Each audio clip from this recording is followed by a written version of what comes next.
Hello and welcome everyone. This is Lakson po ito and this video is going to be about a beginner's guide on how to get started with Exness. Papakita ko po sa inyo lahat-lahat ng mga steps na kailangan yung dadaanan na sa beginner gagawa ng trading account with Exness. And aside from that, I'm also going to give you guys bonuses like resources for free. Kaya stay tuned up until the end of this video.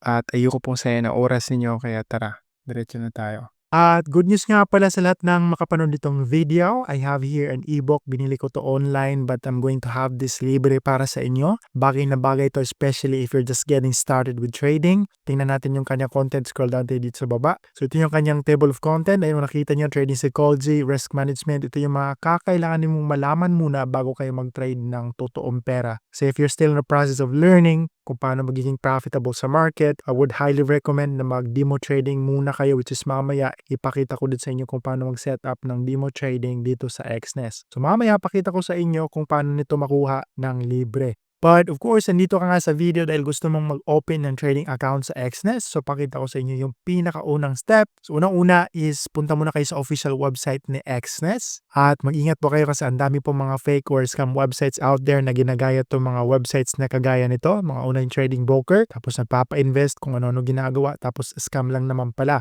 At pinakamaganda yung gawin is meron akong iniwang link dyan sa video description or sa pin ng comments na ganito po ang itsura, official Exness website. Click nyo lang po yan at marami po kayo dito sa mismong website kung nasan ako ngayon at ito po yung official website ni Exness.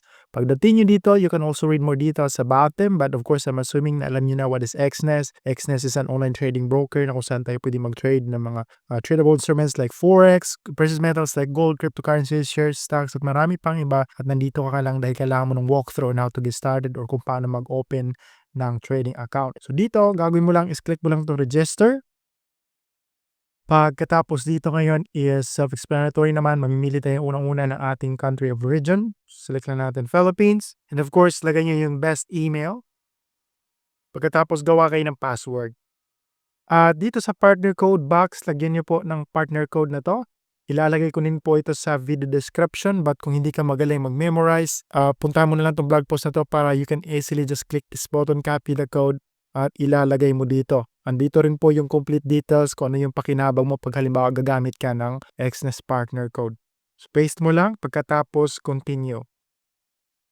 At dito ngayon may dalawang option na lalabas which is mamimili ka kung mag-open ka ba ng demo account o kaya real account. So piliin muna natin dito na magbukas ng real account para ma-verify natin yung ating account kasi dito sa demo is hindi ka pwede mag-verify. And don't worry kung mamaya gusto mong mag-demo muna kasi pwede rin tayo magbukas mamaya-maya pagkatapos natin ma-verify yung ating real trading account. So dito muna tayo sa real at tira tayo sa ating Exness personal area.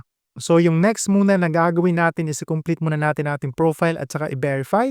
So magagawa mo yan, hanapin mo lang itong button na to, complete profile, click mo lang at pagkatapos mag-fill up tayo ng ating mga personal details. But dito is hindi ko na iisa-isahin kasi self-explanatory naman po yung process. So dito ngayon confirm mo yung email, magsisend ng Exness ng code sa your email tapos ilalagay mo lang, same with your phone number. At bahagi po ng verification process para ma-verify ang ating Exness account is mag-submit tayo ng ID. Kaya whatever po na details na meron andun sa inyong ID is yun po dapat yung ilalagay nyo dito sa inyong profile information. Yung spelling na inyong pangalan, date of birth, and you can use whatever IDs that you have from the government. Meron din mga questions na itatanong sa'yo sa Exness and I think ginagawa nila yan to make sure na matutulungan kayo especially if you're just getting started or beginner kayo sa trading kasi nagsisend din po sila ng mga free educational resources through email kaya tinatanong nila itong mga ganitong question. So sagutin nyo lang kung ano po yung swak sa inyo and no worries, hindi po to big deal itong mga to. And the last part is magsasubmit kayo ng ID. Post mo muna itong video at kunin mo muna yung preferred ID na gagamitin. Tapos, picture mo lang tapos save mo yung file para ready na siya to upload dito sa part na to. And continue ka lang sa self-explanatory process at ma-verify na dapat na yung account within a few minutes or in an hour. At ngayon, pakita ko na sa inyo kung paano mag-trade dito sa Exness. Pakita ko sa inyo lahat. Pakita ko sa inyo yung process kung paano mag-link ng ating trading account dito sa Exness papunta doon sa trading platform. So, iba po yung trading platform. Ang trading platform is doon po tayo mag-place ng ating mga trades, which of course, sync dito sa ating account inside Exness. And again, sa mga complete beginner, I would highly recommend nandito muna kayo sa demo trading. Mag-practice muna kayo bago kayo mag-trade ng totoong pera. And good news, yun nga, nabanggit ko earlier in this video, meron tayong free ebook. Andyan po yung download link sa video description. Basahin niyo lang po yung video description para ma-download niyo, makuha niyo yon for free. And one of the best things na nagugustuhan ng mga traders dito sa Exness is meron silang sariling trading platform. Ang tawag is Exness Trading Terminal. Kailangan mo lang gawin para ma-access, click mo lang itong trade. So make sure nga na nasa demo ka lang pagka beginner ka pa lang. Tapos itong Exness Terminal. At sa akin personally, ang ginagawa ko is dito ako naghahanap ng trading setup or nagma-map out ng aking trading strategy. Just mamaya pakita ko din sa inyo kung paano to gamitin. And then yung aking mga trades is minamanage ko doon sa aking mobile app na MetaTrader. So ganun lang yung ginagawa ko, which is pwede nyo rin gawin. Mag-install lang kayo ng mobile app ng MetaTrader 5 or kung MetaTrader 4 yung binuksan ninyo, pagkatapos ilagin nyo doon yung Exness account para doon nyo i-manage yung trade. And then dito kayo magma-map out or maghanap ng magandang trading setup. Actually, meron namang other options na pwede niyong gamitin na charting tool kagaya ng TradingView, but ang dito ngayon sa TradingView is meron siyang bayad kung gusto mong makuha lahat ng kanyang mga features. Monthly subscription po yung magiging mangyari. So ganito kung paano to gamitin tong Exness web terminal. And by the way, meron din pong app si Exness na kung saan pwede niyong doon din kayo mag-place ng trade or mag-manage ng yung trade. Na-mention ko kanina na MetaTrader 5 yung ginagamit ko. Kasi mas handy yung MetaTrader 5, walang maraming functions na kailangan mong i-check. Sa ano kasi sa app ng Exness, maraming mga settings, etc. I-try nyo na lang, silipin nyo na lang yourself. So ganito lang siya kung paano gamitin. Dito ka lang sa plus sign kung gusto mong mag-search ng gusto mong i-trade na trading pair. So let's just say gusto ko mag-trade ng USD GPY. So, ganun lang. Tapos, close ko lang tong, kung gusto mo i-close tong naka-open na tab, dito lang may lalabas na X. So, dito ngayon, pag ayaw mo tong mismong itsura na nilalabas ng web terminal na Exness, pwede mo siyang i-right click. Tapos, dito nga sa settings, pwede mo siyang i-change dito yung colors. So, itong linya na to, is ito tong para sa mga bullish na color o yung green bar na nandito. Tapos, dito yellow is ito yung downside o yung bearish candlesticks. Now, pagkatapos, pwede mo siyang i-save.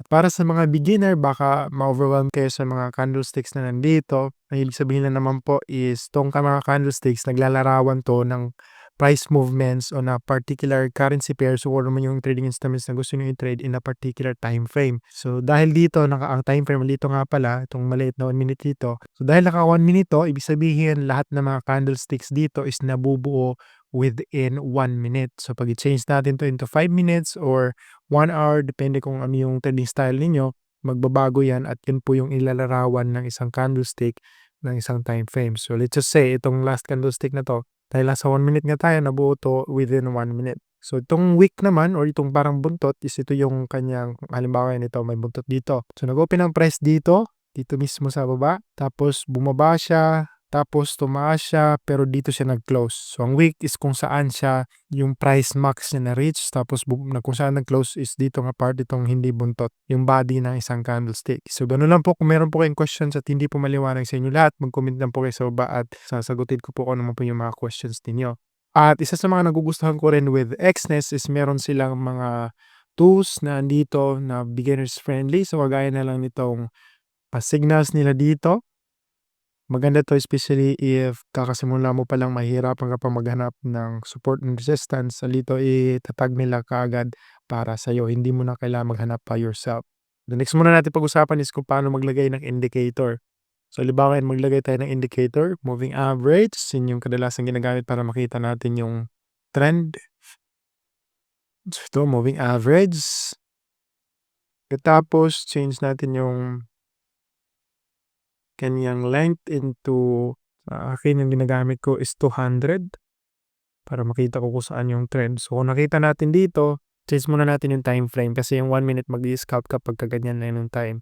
So, sa akin, ginagawa ko is tinitingnan ko yung trend sa day, 4 hour, 1 hour, tapos nagpe-place ako ng trade is 15 minute.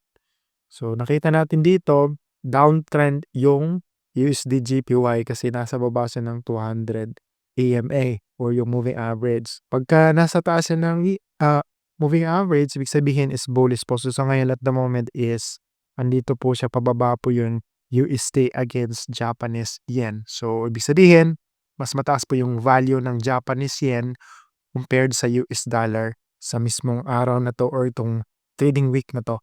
So ganun siya kung paano ka mag-distinguish ng trend. So kung mag-trade tayo, wag na wag tayong against the trend. So kailangan go with the trend tayo. Tingnan muna natin kung ano yung trend sa higher time frame like 4 hours or day hanggang sa 15 minutes. So ngayon, dahil alam na natin na ang USD GPY is pababa nga yung US dollar against GPY, meron na tayong market bias na magse-sell or yung mag-short. Pareho lang po yun. So mag-aantay na lang tayo ng pullback dito nga banda. But yung pinakaunang kailangan muna natin gawin is i-calculate po yung ating lot size. So dito ngayon tayo sa position lot size calculator. Ito yung personal ginagamit ko by BB Pips. Ilalagay mo dito yung account balance. So sa ating demo account, meron tayong 10,000. Tapos pinaka-suggested na i-rest nyo po per trade every time na mag-trade kayo out of your equity o yung ating balance is 2%. At para malaman natin kung ano yung stop loss natin in pips, i-map out natin yung ating trading setup dito sa ating chart. Now, yun na nga, mag-aantay po kayo ng magandang price kung saan kayo mag-entry. But dito ngayon is demo lang naman to. Pag-usapan na natin i-separate video kung paano yung mga potential na strategy sa pagte-trade. Mag-subscribe na lang kayo sa aking YouTube channel. So dito ngayon, para makuha natin yung ating stop loss in pips, place tayo click nitong long o short position kasi nga mag-sell tayo. Long is pag nag-buy. Diba ngayon dito ako mag-place ng trade na ngayon na mismo. So again, this is just a demo kaya walang problema. Tapos yung stop loss natin, so sa akin, ginagawa ko is dito ako naglalagay ng stop loss above 200 EMA. Tapos yung magiging risk-reward ratio ko is 1:1. So ganyan lang, 1:1. At pagkatama yung aking market speculation na bumaba nga yung USD against JPY, ito yung magiging take profit ko dito na portion na to. So dito ngayon, alam na natin, ang pips nga pala is itong 567, itong next sa percentage, yung kung nakikita nyo dito. Ilalagay natin yan dito para makalculate yung ating position lot size. Tapos yung ating currency pair is USD GPY. Kailangan natin ilagay dito yung current price ng USD GPY, which is 147.14 o 14. 147. So ganyan lang. Pagkatapos, calculate. So ito yung ating magiging lot size out of our 10,000 na balance sa ating demo account. So ganun din yung magiging process pagka real account na. Makikita mo dito kung magkano yung amount na pwede mong malugi pag na-hit yung stop loss mo. At ito yung ating magiging lot size kasi standard yung ating account. So 0.05. So balik lang tayo dito sa ating Exness web terminal. Pagkatapos dito tayo sa sell. Itong sell dito. Pag market, ibig sabihin magsisell tayo whatever the current price. Pag dito naman sa limit is magsiset tayo ng price kung saan natin gusto mag-sell. So pwedeng halimbawa ngayon dito ka na banda mag-sell, pwede mo siyang iset dito. So limit. So aking gagawin ko lang is market. Tapos yung ating lot size nga, dito mo siya ilalagay 0.5 pagkatapos sell market lang. So ayun, naka-open na yung ating position. So kita nyo dito sa taas is ito yung ating current na negative o yung ating loose at the moment sa ating open trade. So automatically magni-negative yan kasi merong tinatawag na spread sa Exness or kahit sa broker. Ganun po sila kung paano sila kumikita. So parang sa mga money exchanger meron silang charge pag nagpa-exchange ka ng pera. So halimbawa ginawa natin dito is USD to JPY. So ngayon, pag gusto mo siyang i-edit, gusto mo siyang lagyan ng stop loss o kaya take profit kasi hindi pa natin to na-set doon, diretso lang tayo kanina, click mo lang to dito. Tapos dito ngayon maglagay ka ng stop loss kung saan price. Ito nga yung ating na-set dito is dito banda 146.30.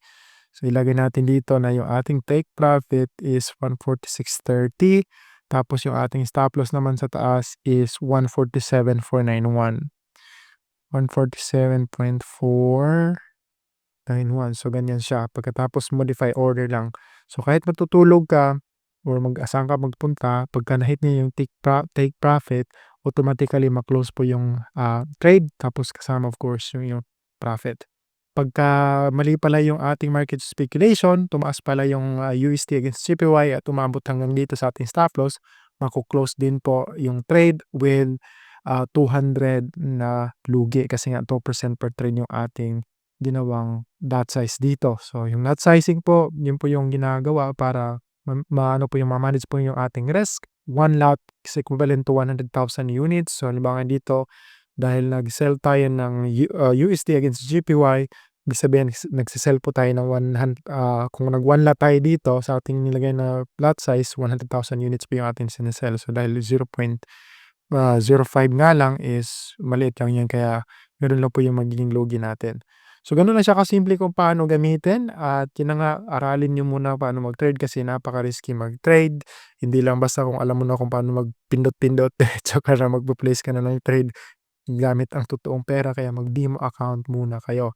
Now, good news nga pala sa lahat ng umabot hanggang dito ngayon kasi meron akong page dito sa aking website na kung saan, sine-share ko yung dito yung mga market analysis, yung mga, forecast about what's happening in the market. Meron ako ditong 5 currency pairs na personally tini-trade ko 'to at ito yung ino-observe ko din sa market. So, tine-check ko yung mga news, pinakukuha ko yung summary kasi meron akong nagtatrabaho dito. Tapos dito ko nilalagay. So, makikita niyo dito, halimbawa USD/JPY, ito yung kanyang forecast at the moment. Market bias, ano yung potential na training setup, puntahan niyo na lang 'to dito sakali gusto niyo i-check. At this one right here is only available for free hanggang March. I mean, the whole of March. Pagka April mo na 'to napanood 'tong video baka meron ng lock 'tong page na 'to, but don't worry, andiyan po yung dito sa video description para kung paano ma-access 'tong page na 'to. At ang pinakamagandang time para mag-trade is yung London at saka New York session, which is mangyayari magbukas yung London session is 4 PM, tapos mag-overlap siya ng New York session is 9 PM. Yun yung magandang mag-trade kasi napakataas ng volume sa market. So ayun, nakita niyo nag-profit na tayo dito. Kung gusto mo siyang i-manual close dito mo nga siya gagawin. But since nakaset na tayo ng take profit at stop loss, pwede na tayong aalis dito. And since beginner's tutorial lang naman 'to and specifically just about Exness, so subscribe na lang kayo, mag-usap na lang tayo in separate video kung paano yung mga strategy, paano yung, halimbawa ganito, paano mag-observe sa market, kung ano yung trend. Kasi 'wag na 'wag kang mag-go against the trend 'pag nag-trade ka. So hanggang dito na lang yung video. Maraming salamat sa panonood. Let me know in the comment section if you still have questions and make sure to subscribe. Have a great day and good luck.